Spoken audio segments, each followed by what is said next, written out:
I would say now that the transfer portal has been implemented, and it really seems like the last 2 years it really has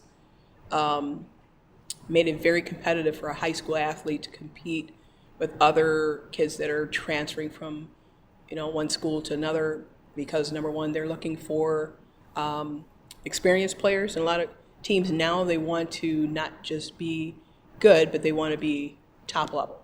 So they're looking at those athletes, number one, the athletes that are going to get them there faster.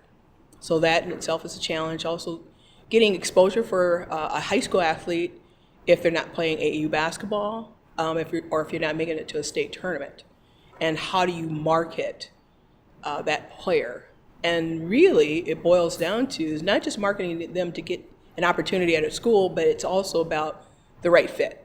And that's one of the reasons why I wanted to be part of this today, is because what you guys are doing is exactly what is so critical. Because if you think about it, no one's going to be in the transfer portal, or they're less likely to be in that if they have the right fit.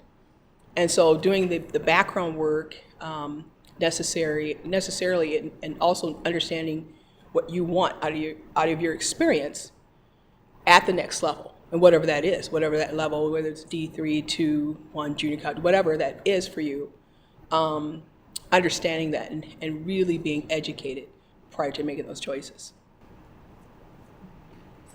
I would say another thing is that kids are being recruited really early. I've had 7th and 8th graders that have scholarship offers. And sometimes it's worked out, sometimes it hasn't. You're talking about 5-6 years before a kid even can think about going to college. And that coach might not even be there 5-6 years from now. Along with the transfer portal, I just feel like coaches are coming in. We have a kid at Providence, Matt Greenway, who already has 2-3 offers as an 8th grader. And who knows how she's going to mature as a woman. She can grow. We just don't know. So I think that's, back in the day, kids would take their officials. Now they want you to come take their unofficials in 9th, 10th, 11th grade and make these decisions right away because of the transfer portal. Like, for example, Variah, who played for you, she had nothing until her senior year and had a great state tournament. But she was a lot of number 2s and number 3s, and people were waiting for those. So I think recruiting, wanting kids to commit so much younger. Yeah, I think that was a big one I was going to say. I think the other piece is that it's changed so much, and there's a lot of bad information out there, and who as student athletes have around them is very important to the process. And a lot of times that, sometimes they get bad information, and so they're making decisions too early or not thinking through the process enough, And so, like I say, that, over the years, obviously, they've seen it, it's changed a lot. And so there's a lot to it. And there's a lot of legwork that has to be done by the families and by the student athletes that, they try to rely on an AAU coach or a high school coach or an uncle or an aunt to help, just do that legwork for them when they really need to do it themselves. So, yeah, the process has changed a lot. I want to piggyback off of what, Coach is saying over here. One of the things I know that's really important is that during that process, understanding where you stand in that recruiting list. Because sometimes you might think you're being recruited by a school, and parents and kids are often afraid to ask, where am I? Am I number 1? Am I number 2? Am I number 3? If you take a swing player or for 3 or whatever, I'm a point guard. Are you going to go with those guys first or post? You really have to understand where you stand in that process. And you need to ask those particular questions. So sometimes we're not, kids are not equipped or confident enough to ask those direct questions, because again, you're also competing with the transfer portal. So it's very important. I've had a lot of kids that I've worked with, even from other schools, be so disappointed, feeling like they're the number one pick, but all of a sudden, something happened where they got a different kid, and that scholarship is off the table. So it's, like you said, it's very, you have to do a lot of legwork and a lot of homework and asking, very direct questions, because again, it's about your future and you need to know where you stand. Well, and I think the other piece that is piggyback that's changed with that is back, like 20 years ago when I was doing AAU, my college coaches would call my phone, ring my phone off the hook. And now it's the other way around. We as coaches are calling, trying to, hey, come see this kid, come watch this kid, I got this kid. They were calling us 20 years ago, hey, what's your schedule, where are you going to be? Now we're calling them saying, here's my schedule, here's where we're going to be. Oh, we'll see if we can make it. Because of the transfer portal, because of the early signings and early offerings, so yeah, that process has changed too, and how kids get found. And I think with like social media, it's I think I was right on the brink where, when I was younger, we get a lot of our exposure from camps and tournaments that we went to. And then even now that I'm coaching, we had like field level where there was college coaches on there, and they expect you to connect with them that way. And the girls would have a profile on their own. They're doing these things on their own that we had no idea about. And with the internet comes a lot of information, but again, there's some misinformation on there. I think people think they can look something up and get all the right answers all the time. So kind of helping navigate that whole new little arena of putting your own materials out there, seeking out the schools you're looking for, how you're communicating with those teams. And I can speak to the early recruiting process is because I committed super young. And, even though I don't regret, my decision, I do absolutely 100% wish that I would have been more patient. And sometimes it can seem so overwhelming that you kind of want to make a decision so you can just kind of know what it's going to be and then relax a little bit. But so much changes from the time you're in 8th grade or you're a 10th grader. That program may have changed. The coaching may have changed from there. So many different dynamics that I think are key to you making your final decision. So I think there's a lot of benefits that come along with being patient and waiting it out, even if you're wanted by a lot of schools, kind of just making them wait and you making that decision and weighing out your options.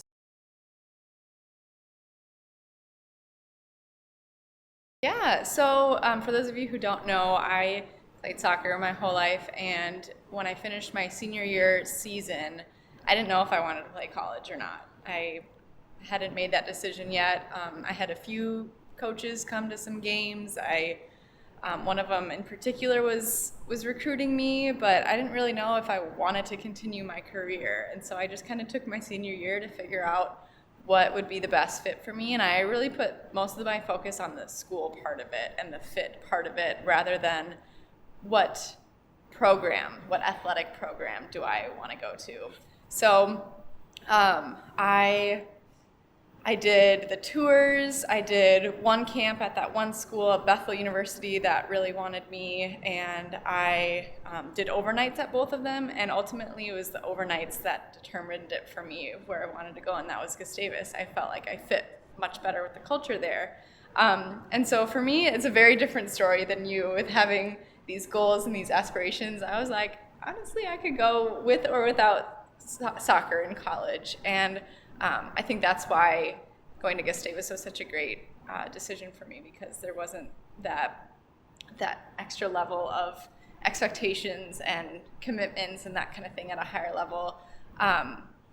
So honestly, I don't know that I would have changed things or I have regrets about it. I do, however, wish something like this did exist so that I could just learn more about it. 'Cause I was like a deer in headlights. I had no idea what was going on. None of my siblings had ever played college sports, and my friends weren't really going to play college sports. So I really had no idea what I was doing. Starting earlier, learning more about the process, I feel like is definitely something that can only help you. And I think for me, just being patient, not necessarily like to go, even if I decided not to go anywhere else. Let's say I did all my visits and I weighed all these options and I looked and experienced other campuses and took all my official visits, and I could have still made the same decision. But when you're in college, you're going to go through something tough, right? You're going to go through a moment where you're going to kind of contemplate, like, why am I here? Why am I doing this? And you need to have that as a reminder to keep you going through certain things. And I just feel like if I would have really had that experience, I would have felt more comfortable in where I was at and what I was doing. And instead, I had to sit down and think about that halfway through my college career and figure that out. Where if I feel like if I would have came in knowing that already, I probably could have pushed through some of the tough parts a little bit quicker than I was able to. So I think it's beneficial in that aspect too, just to help you get through the challenges and feeling confident that you did make the right decision and not thinking like, shoot, should I be here? You know, so that'd be part of my experience.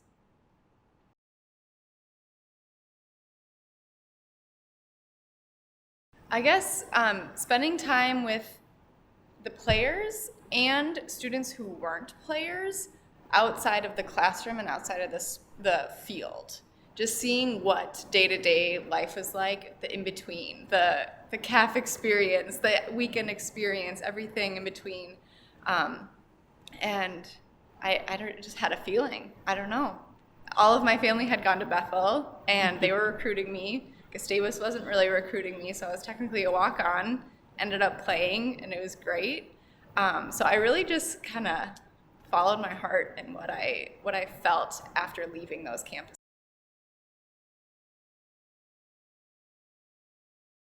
I think it's everything you do up to that point, right? I mean, you start when your daughter is second grade now, you know, and it's a long journey.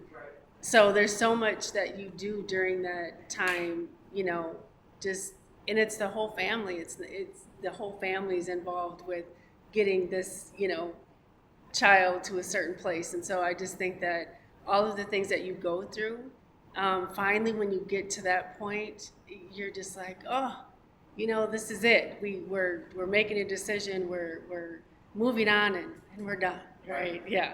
So far from the truth.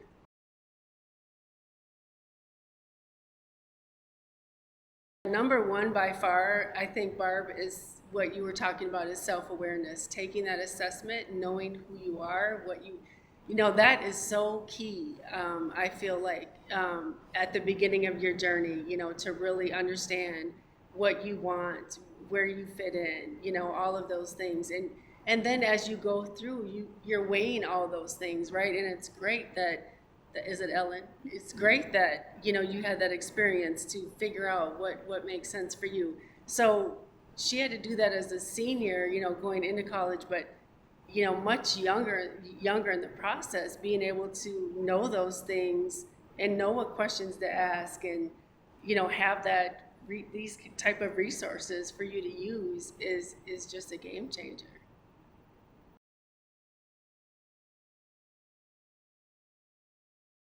Because there's some relationships that I had with AAU coaches that were real good, and then there were some that trusted their trainer, because a lot of kids have trainers now.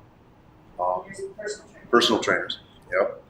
And then there was a high school coach. I think that it's been my experience that I was kind of like third on that list with the really good players. And I was okay with that.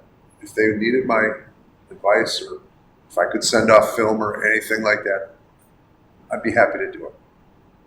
You know, with the emergence of like Paige, that was a unique experience because she was being recruited by the best schools in the country, and you know, she had her AAU coach who was more or less her guiding light, and I was pretty far down on that pecking list. And if she ever asked my opinion or anything like that, I would give it to her, but I never just offered it up because I just wanted to, you know, you'll be happy. Wherever you go, I want you to be happy. And if I can help, I'm going to help.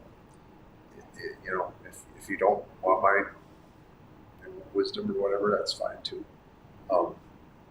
I just find that AAU is really, I don't know what you guys think, but I think we're third on the list. You know what I mean? I think with the emergence of social media and these rankings that they have, that high school is just kind of third on their list. And I personally think You know, when you're playing for a state championship or a section championship or anything like, there's nothing that you can do in AAU that's going to compare to that. It's just my experience. I mean, I've coached in elite AAU teams, and I didn't care for it as much. But when your community is behind you, and your classmates are behind you, and the band is playing, nothing can beat that experience. But yet, I'm old school, so I kind of feel like I was third on the list. I do both currently. I tried to get away from the AAU stuff, stick to the high school stuff, and you just get sucked back in. But I always tell my athletes, even when I was just an AAU coach and I was coaching at the college level, community college level, I would always tell my athletes, you would get that phone call as an AAU coach. Man, can you come watch one of my games? My high school coach, this, that, blah, blah, whatever. And the first thing I always said is, I'm not at practice. I don't know what's going on at practice. And then the next thing I always go to is, you got to understand the game and the goals are different. Your high school coach wants to win a state championship, wants to win a conference championship, where AAU, it's about promoting yourself and getting out there. So during AAU, kids flourish a lot more, because the game's a little bit more wide open. People don't scout, people don't scout the game. Okay, we're going to take her left hand away and we're going to let her do this. You're pretty much able to do what you want to do. So the game is very different. So I always try to tell my AAU athletes, you can't compare this. When we're playing in the summer, it's for you to get better. So then you're better when you go to your high school team. But don't have the same expectation or the same comparison when you go play, high school. And I found even in this recruiting process, when I did coach high school, the kind of the college coach maybe started with the AAU coach, but did always come back to the high school coach and say, hey, how is she in this? How is she in that? Because in high school, you game plan more and you figure out. So the college coach, especially I'm sure at like Paige's level and higher level, they want to know, can they understand and execute a game plan? Can they understand if we're going to switch 1 through 4, we're going to switch 1 through 3, or whatever the case may be. So that a lot of times come back to the high school coach. But as Coach Cosgriff says, it's kind of, you just got to understand where your level is or where your order is, and you can't let your ego get in the way. No, and the thing about it too is AAU, you can play in front of 40 coaches in some events, right? Mm-hmm. And you play 2 or 3 games in that day. Yeah. High school, you get 1 game. And that generally in the middle of their season, so it's more difficult for them to get out. Yeah. But yet, there's that sense of community that I think you can't duplicate. You just can't. But we can't duplicate at the high school level to 40 coaches in a day. I mean, that meltdown thing that they hold at Hopkins, man, you'd see 40, 50 coaches line up. Actually, it's kind of cool, but yet, That's what I was going to say about being an AAU coach. It's the exposure that you have to so many college recruiters. And they can just stop you in the hallway. And I don't think high school coaches get that, type of interaction, with so many college recruiters. And then for the parent perspective, I think a lot of it has to do with the money, right? I'm paying a decent amount of money to have my child play for this program, and so I want results, and some of the high schools obviously are private, and that's different too, but I really think at least coaching AAU, the parents were really entitled, and they really felt that they needed results out of what they were paying for. Without a doubt. That's a great point. Yeah.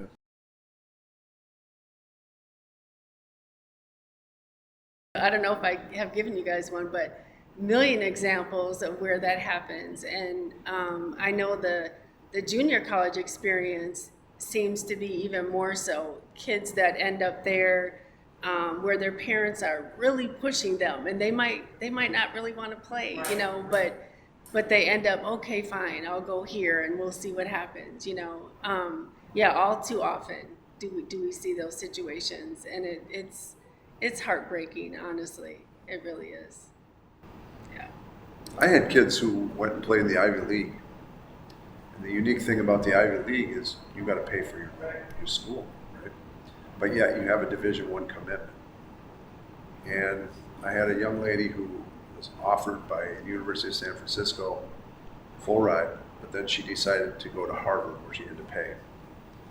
And you could see as her years went on that she waned away from basketball because it was a Division I and you're at Harvard. Right. And at the end of the day, you kind of go, why am I doing this? And so that's a case where I saw that sort of thing. I was going to say, I think what I see is really sad, even at the high school level, just participating in high school. As I said, so many kids are trying to please their parents in terms of their performance, and the pressure, kids looking in the stands, looking at mom or dad yelling out, do this, shoot it, whatever, and going home in the car with that speech, okay, or whatever, and I've coached kids where their parents either wouldn't feed them, said, no, you had a bad game, go straight to your room, or just making them watch game film, even at the end of our season this year, one parent right after the game, I want a copy of the game film. She's going to watch this all summer long, and we had just got crushed. Right? So we're all kind of like, oh my God, right? And that pressure right there, it almost, unfortunately what it does, and I hate to say it like this, but honestly, it's really that father figure that has such a huge impression on the daughter. I've seen that dynamic in all the years that I've coached, and really the daughter really wants the dad to be just proud of them and accept them for who they are, and there's such a huge disappointment when they don't have a good game, and they attach it, especially at a young age. My dad doesn't love me. Mom is always going to be mom for the most part. There's very few of the mothers that are super tough. And that affects the kid. And at some point, burnout sets in because they just get tired and they start to rebel. The rebelling process starts to occur. Or, I remember for me in high school, my mom and dad weren't together. I have a good game. My dad wanted to take us out to eat. If I had a bad game, he was leaving the game early. So it's kind of like, there goes your dad. I'm like, wow, really? And it took me years to just kind of get over that. Fortunately for me, I was super competitive, and I just thought, I wanted to have a good game regardless, but it still had an effect on me. And so understanding that, for parents, that you really, really have such a huge, you are the parent. And as I tell parents in our preseason, you set the narrative for your daughter's experience. So your daughter comes home, you disagree with her regarding, coaching decisions or that person, their play, or that other kid, or that kid is going to come back and they're going to look at me like, my dad says, and she didn't really, he may not have said the words, but your decisions are terrible, why should I listen to you? Or this kid is terrible, why should I pass the ball? And it really can affect, how that kid performs. And therefore that stuff transitions to the next level, and I just think it's painful. It really hurts because as a coach, you just really want to be you want to be in your role, and you really want the parents to be in their role, because if you're trying to push that kid to be the best they can be, that's not an easy thing for kids to have to experience. They need to have a safe place where they can go and just be them and be accepted for who they are. So I see that a lot, which is, and it really is the ones that are very supportive, the ones that, the kid comes home, those are the ones that excel. And I had a post player this past year, and you've seen her. The kid's a swimmer. She's a D1 swimmer. But because her parents are so great and they just love her playing basketball, these kids excel beyond her wildest dreams. And, she ended up averaging way more than she ever thought possible just because she had that support. And she's not going to play basketball in college. She actually could. But she's a D1 swimmer. And she even said to me today, she said, Coach, I still want to just work out in the summer. I know I should be swimming, but I want to play basketball.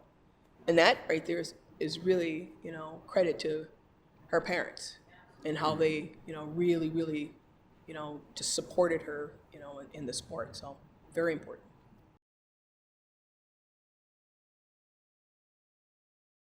I've always had a open door, policy. My only thing is don't talk to me after games, game days, don't text me, call me, whatever. And I always tell, like in my parent meetings, I say, I'm open to have a conversation with you about anything. We can talk about playing time, we can talk about whatever you want, that's fine.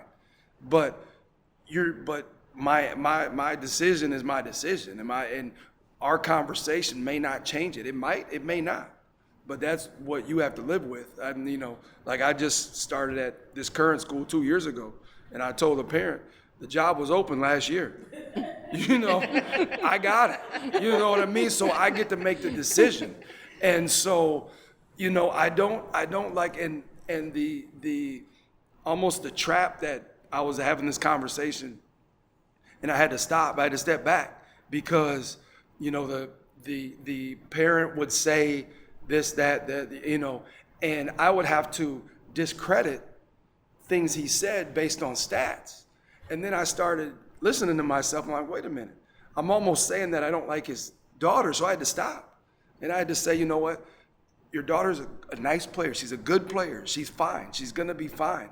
So I had to stop, so so I learned from that is like, you kind of have to let them vent.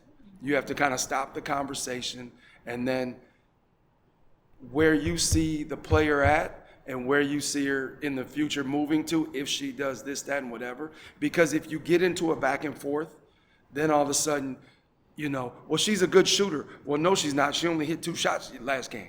Well, she defends. Well, she got blown by. Well, now all of a sudden you're talking bad about your player, and you don't want to do that. You know what I mean? So it's hard to have those conversations, but I think in the end, sometimes coaches need it, sometimes parents need it. And afterwards, I sit back and pray a little bit, and I say, I think this is why I do it. If it were easy, everybody would do it. And if it were easy, it wouldn't be rewarding. But what's going to be rewarding is when this parent's child graduates, goes to college, plays in college, and we can shake hands after her senior year and say, hey, thank you, or he says thank you, I say thank you, and go on. So that'll be the rewarding part of it.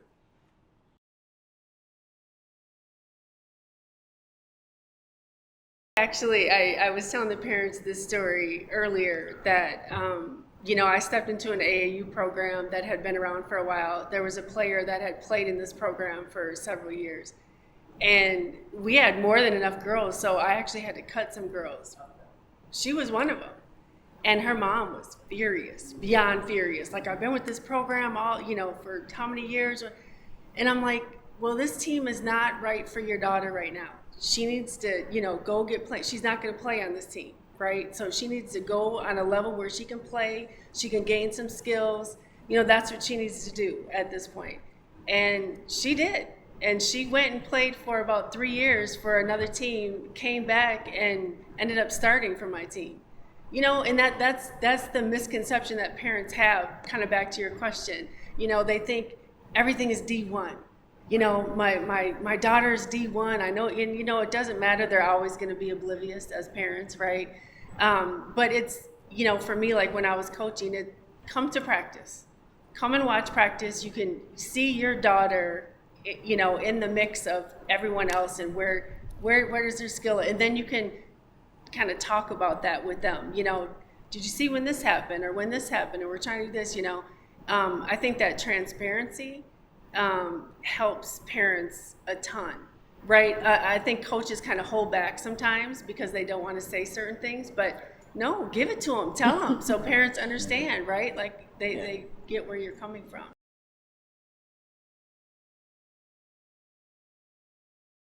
That's a good question. With being the only person in my family playing at the collegiate level, not really knowing many other people who did play at the collegiate level, I wasn't really exposed to that stigma as much. All I knew was that I was going to school for school, and if I could play soccer and have a good time, awesome. If not, that's okay. So I guess if you are experiencing that, if you are hearing those stories about this is D1, these other programs are not as superior or anything, I would say reach out to the players who are at the various levels and ask them what their stories were. Maybe they always thought they were going to be D1 and ended up D2 or D3 and had a great time, or vice versa. We talked about that story earlier.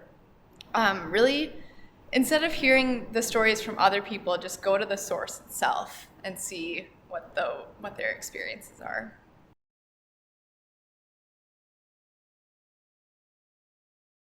Well, I had a young lady that she could have either gone JC or D3, and ended up going D3 to Augsburg and won a conference title.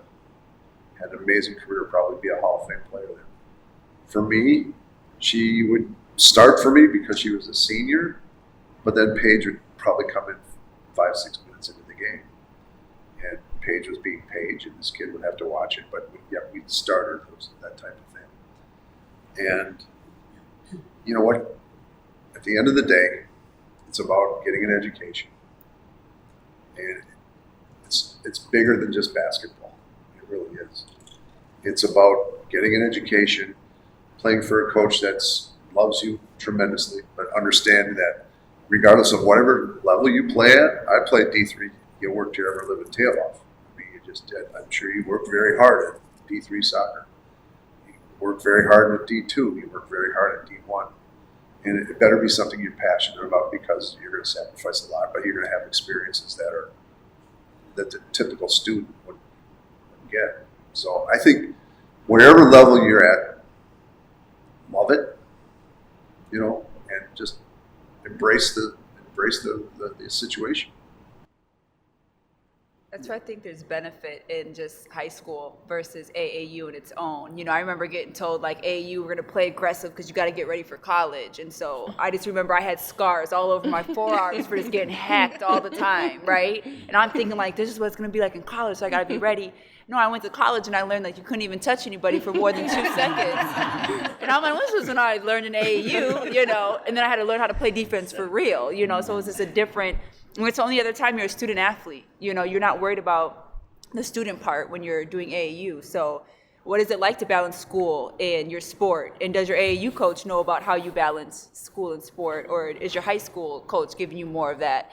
And it just mimics, the game itself mimics more of what you're going to experience in college. Like you said, that feel that you get of having your school behind you, and that you're the pride in your school, and then being with a program for 4 years versus, technically for AAU, I could try out for a different team each year if I wanted to and move around a little bit. But having that buy-in, to your program is more what you're looking to imitate when you get to college. So I think that, those two kind of go well together. Sorry, I think you were about to say something. But yeah, because I had a young lady, I'll finish with this. I had a young lady who I talked to her in 9th grade, and I said, she was pretty good and played on a high-level AAU team. I said, well, college, what do you want to do? Well, I think I only want to play D3. It just seems easier. I don't want to work as hard. I'm like, well, understand. And at the time, St. Thomas was Division III. So I used Ruth as an example. I said, Ruth Sin doesn't expect any less than Gino Oriema right. when it comes to practice. Right. At practice, there's no different expectation when it comes to the basketball piece of it. The only difference, I think, as we've learned today, is Key's schedule throughout the school day, and then Ellyn's schedule throughout the school day was a whole lot different. So time management piece of what you have to do if you're playing high major or you're playing Division III. So that's really the difference. But as Coach mentioned, from a basketball standpoint, it's just as hard. Practice isn't, they're not running less. You know what I mean? It's still just as hard. So, I've coached kids that went to college. I have one kid who, she won 2 Division III national championships with Thomas More in Kentucky. She's the only kid I've coached that's won a national championship. And it's Division III, and she loved it. She loved her experience. You were at AR, so you guys worked your tail off over there. Yes, we did. College. Yes, we did. It's hard. And we talked earlier about how at D1 you guys had lots of supports in place to help you with the time management. You didn't have that at D1, so you kind of. It can almost be harder. And that's where that why becomes so important. You know, why are you in this space? And that passion has to be there for whatever, whether it's your academics or what you want to do or where you feel comfortable, because you're going to be challenged at no matter what level you go to. It's not going to be easy. And I do think players think that, like, oh, I'm a little nervous to go to this bigger school, so I'm going to go to the smaller school. It might be a little bit easier, but that's not necessarily the case, you know? So you really have to put in all those other factors that we're talking about when you're making a final decision on where you want to go. Because parents think it's about skill level. It's not about skill level. You know, I was blown away at the junior college level, nationals. These kids could play any D1 in the country.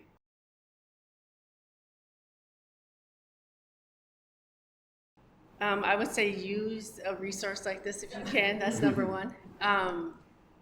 But yeah, I think it's, you know, learning who you are and what you think would be a good fit for you, and, you know, using those experiences to figure it out, right? That's probably key for me. I'd say first, you know, as I said earlier, do your own legwork. You know, do your own, you know, don't rely on a coach or somebody else to do it. And the other thing that I always see is don't ever compare yourself to somebody else, to another teammate. Well, she got an offer and I'm better than her. Don't ever compare yourself to somebody else. You know yourself, know your truth, and then work from that. I'm kind of dittoing you guys, but understand your purpose. What is your outcome? I mean, what is your expected outcome from your experience? But also make sure, again, you do your research and understand the coach that you choose to play for and how they view you. Because once they view you in a certain way, it's really hard to overturn that. So if you want to be a standout, but number one, you know, you're number third on the recruiting list, you're coming in as number 3. So 1 and 2 are already automatically going to stand and be, you know, kind of promoted prior to you. So if that is a person, if you're a role player, understand you're a role player. If you're a person that needs to stand out, understand. And a quick story, Tamara Moore was being recruited by Tennessee at the time where they had the 3 Meeks. And I had to tell Coach Summit to her face, which was scary as I don't know what, that I don't think this player would excel playing for Tennessee because she needs to start. And, you know, we went back and forth, and eventually she ended up going to a different school and having one heck of a career. And Coach Summit agreed with me and said, you know, I understand where you're coming from, you know, and I will still honor my scholarship, but I get it. So this kid, Tennessee at that time was the UConn, but she ended up going to play for the Badgers, Coach Summit's good friend Gene Albright, Dieterle, and had a great career, and, you know, ended up still playing in the WNBA for a while, but it was a better fit for her. So understand where you fit in within that, because that really is going to determine your narrative. Yeah, I would say again, be patient, I think would be my biggest thing, and going through the process and getting those different experiences, because it is about the feel, you know, like she talked about, you know, she knew when she was in a certain space just how it felt. And for me, only going to Minnesota, I couldn't explain what I felt when I went to any other campus, because I didn't know. I had nothing to compare it to. I feel like I had one other thing and I forgot.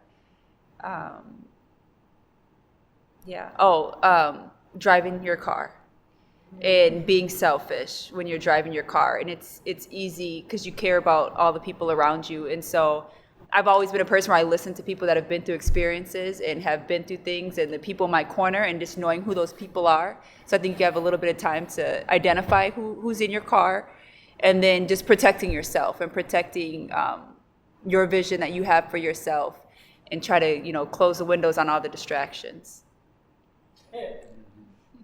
That's good. I'd say have a voice, and I say that kind of in 2 different ways. One is having the confidence to speak up and ask the questions that you have, because again, same thing with the bus. You're the one driving the bus. So confidence is one with that, but also preparing and having questions before you talk to that coach after the game or before you go on a campus tour or something like that. You'll learn when you start applying for jobs, you need to prepare questions before your interviews, and it's the same thing. So showing that you have taken the time to really think about this opportunity and ask what you want to know. I probably asked maybe a quarter of the questions that I actually had in my brain.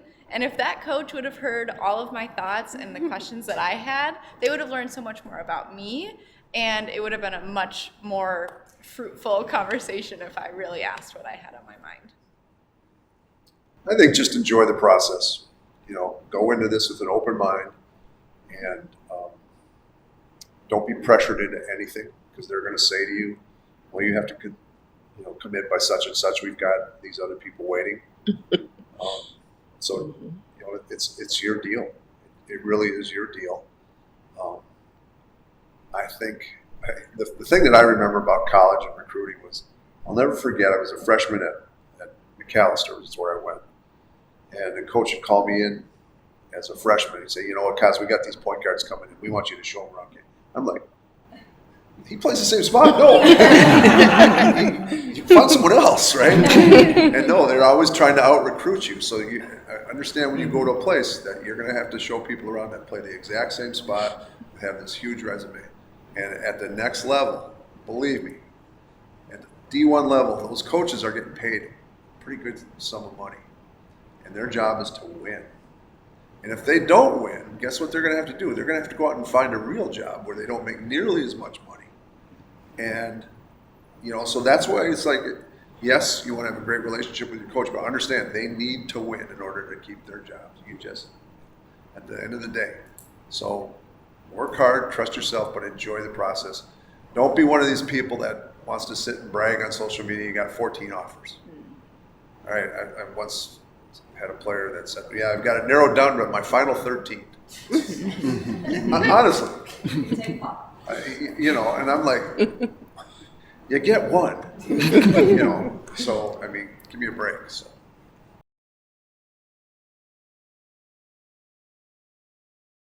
Well, like I said, they're going to try to recruit over you. They just are. Whether you won the national title or not, they're trying to bring somebody in that's going to probably try and take your spot. So you better be prepared to work just as hard, if not harder. I always say it's one thing to get to the top of the mountain. It's another thing to stay there.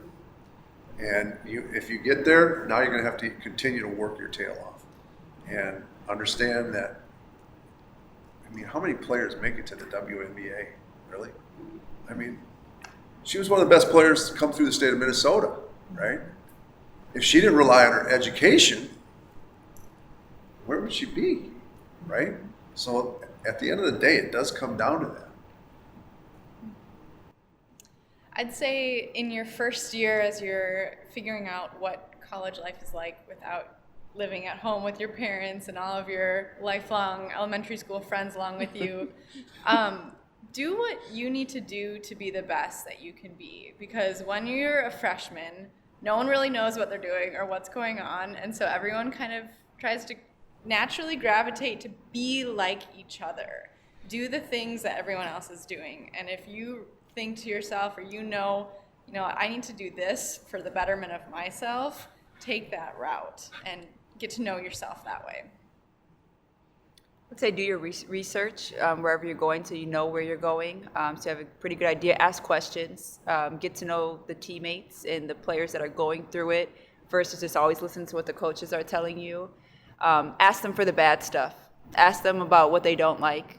Ask them what was hard for them, not always the good questions or the questions we think we should ask. And then, just try to find yourself as a person. I think that's something that is a lifelong journey. It's not something that's going to start now and then end at a certain point, but just learning about yourself, because especially as an athlete, your body and your performance is like your job, and without you, there is nothing else. So I would just say, finding yourself and kind of helping yourself get through things on along your journey. I would say building an academic foundation. When you're first coming in, you're transitioning from college, from high school to college. Academics are going to be different. You're going to have a different type of study requirement. And if you can get that established and reach out to all your resources and make sure you're on track with that, basketball, you're going to do all those different things. You have that all mapped out, or whatever sport you choose, I should say. You'll have that all mapped out for you. But the biggest thing is you can't play if you don't have the grades, and you're there to learn and to get your college degree. And so establish that foundation academically first. I would say, remember your why. Remember and make sure your why isn't basketball. I'm not going to this school because of basketball. Know your why, because at some point during that first year, you're not going to like basketball. You're not going to like your coach. You're going to be tired of your teammates, and you're going to wonder why you're there. And so if you remember, well, I came here because of this program or that academic program, or it was far enough from home so I don't have to sit home with dad all the time, or mom and dad, or whatever the case may be. So just remember that why and reflect back on that why, and it'll help you get through not only the first year transition, but every year transition. And as I tell my seniors when they leave, make sure your identity isn't tied to that basketball. It's tied to more than just basketball. And I would say lean on the older players in the program. That's probably key, because they've been through it and they can help you navigate all of those things. So I think as a player and a student, I think that's the best resource you can really utilize. But as parents, I think the best thing that you can do in the transition is really all comes before that, right? It's going through situations to help them build those decision-making skills, and so that you feel confident as she's transitioning and going through that, she can make decisions on her own, and she has that skill set to kind of navigate all of those new experiences she's going through.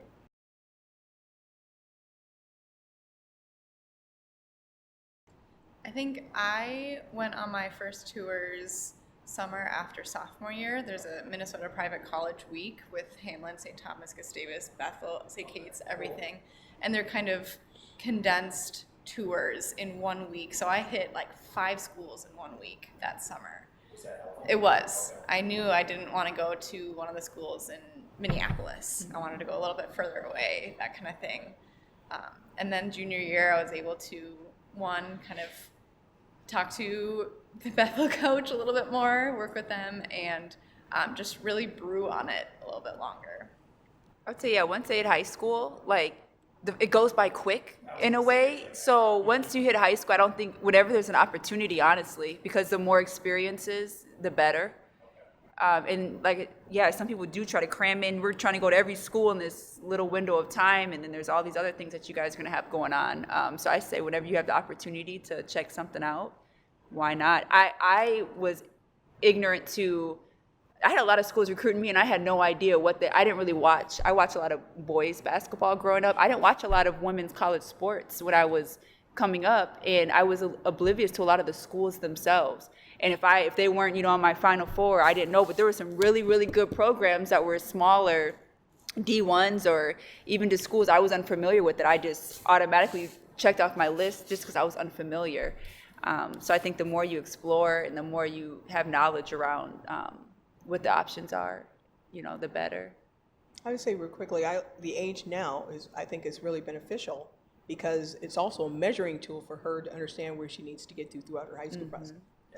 Stages. Mm-hmm. So seeing that now and seeing the athletes at each of those levels, and then kind of the programs, I think will benefit her in high school, even getting prepared.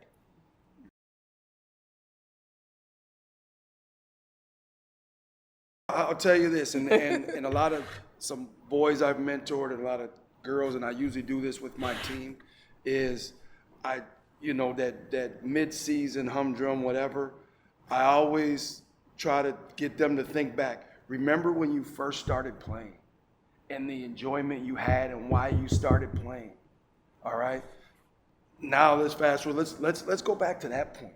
It's not, there was a young man I used to mentor.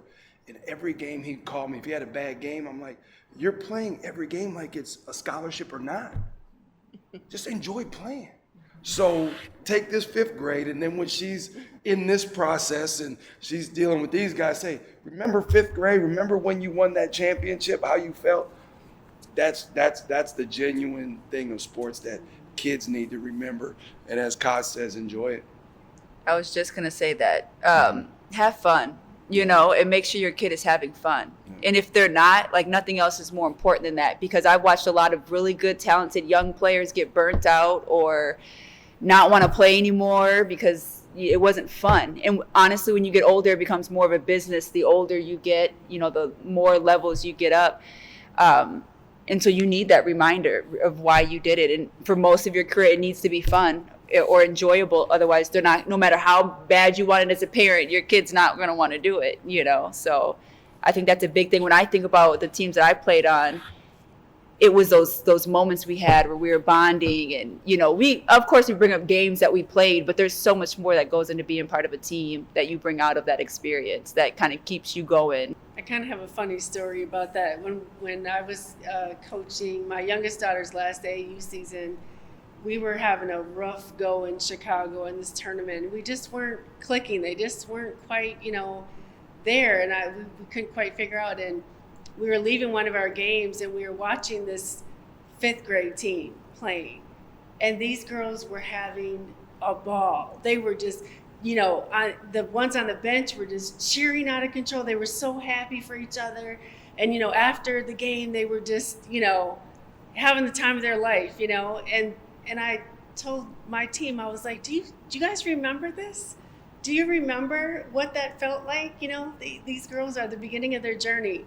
This is what you need to be playing like, So it was crazy how it's like you can learn from these 5th graders. And we actually finished the tournament really, really good. So I don't know if it had an impact on them or not, but it's true.